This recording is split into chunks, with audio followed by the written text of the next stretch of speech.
শুভ সকাল বন্ধুরা, আশা করি সবাই ভালো আছো। এই চলে আসলাম আবার এসটি জোসেফ অর্থাৎ সেন্ট জোসেফ গার্লস হাই স্কুলের প্রশ্ন নিয়ে। ইংরেজি প্রশ্ন অলরেডি হয়ে গেছে, এটা হচ্ছে বেঙ্গলি অর্থাৎ বাংলা। প্রথমে আসছিল এদের কবির নাম সহ সবার আমি ছাত্র, কবিতাটি প্রথম 8 লাইন মুখস্থ লেখো, খুব সুন্দর কবিতা। তারপরে প্রশ্ন এসেছে একটি বাক্যে উত্তর দাও।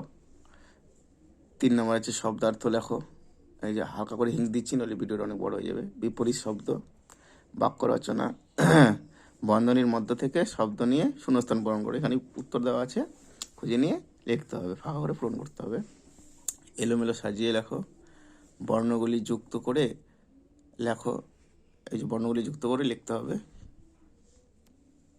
এই যেমন এটা হবে ফয়সু টফুট, ফয়সুর ফু টয়কেরাটি অর্থাৎ ফুটফুটে, এইভাবে করতে হয়। চলো পরের নম্বরে, এই যে খ নম্বর হচ্ছে শ্যামা, এটা হচ্ছে বনভূমি, আর এটা হচ্ছে রোশনাই। পরের প্রশ্ন চলে আসে, ঠিক উত্তরটি বেছে নিয়ে লেখো। এখানে প্রশ্ন, এখানে উত্তর জানো। বুড়ো রুসাই ছিল একজন বুড়ো শিকারী না বন্দুকবাজ? বড় শিকারী ছিল, বুড়ো শিকারী না বড় শিকারী। পরের প্রশ্নে কি আছে, নিজের প্রশ্নগুলি উত্তর দাও। এই যে বড় প্রশ্নে একটাতেই 3টা করে প্রশ্ন থাকবে, 6 নম্বর আছে একটাতেই। তারপর চলে আসলাম 2টি করে সমার্থক শব্দ। সূর্য, জল, বাতাস, বাবা, সবাই পারে এগুলো।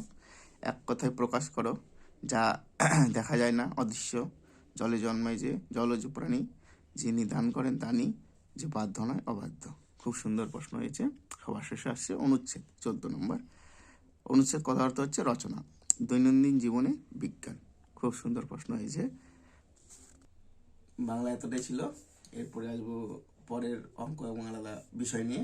ততক্ষণে সবাই ভালো থাকবে, নমস্কার। সবাই ভালো থাকবে, পরের ভিডিও দেখা হচ্ছে আবার।